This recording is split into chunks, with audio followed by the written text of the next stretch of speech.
Ysgol y Ffwtcamp, Prosiect Cartrefi Cymunedol Gwynedd, rhoi cyfle i bobl ifanc, rhoi effaith positif ar ein stadau a cymunedau Gwynedd.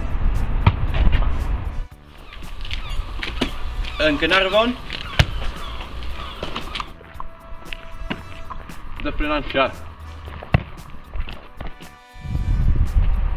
Yn Porthmadog ac yn y Bala. Be ydi FFWT-CAMP? Wel, cyfle i bobl ifanc rhwng 10 ac 13 yn yr ardaloedd yma i ddod â pêl-droed oddi ar y stadau gystadlu yn erbyn ei gilydd, ac i weld pa ardal fydd pen campwyr cyntaf FFWT-CAMP yn y ffeinal fawr yn Diwrnod Hwyl CCG yn y Bala ddiwedd mis Mai. Be da ni'n obeithio fydd FFWT-CAMP yn ei wneud? Wel, i ddechrau hefo'i creu balchder bro ac mae'n gyfle gwych i gadw'n ffit ac iach. A hefyd bydd yn helpu lleihau ymddygiad gwrth-gymdeithasol neu anti-social behaviour.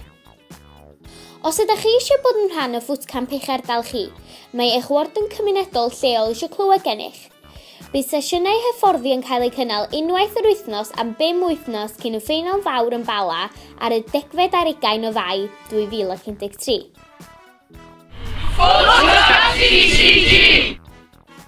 Am fwy o fanylion, ewch ar ein gwefan neu dilynwch ni ar Facebook a Twitter.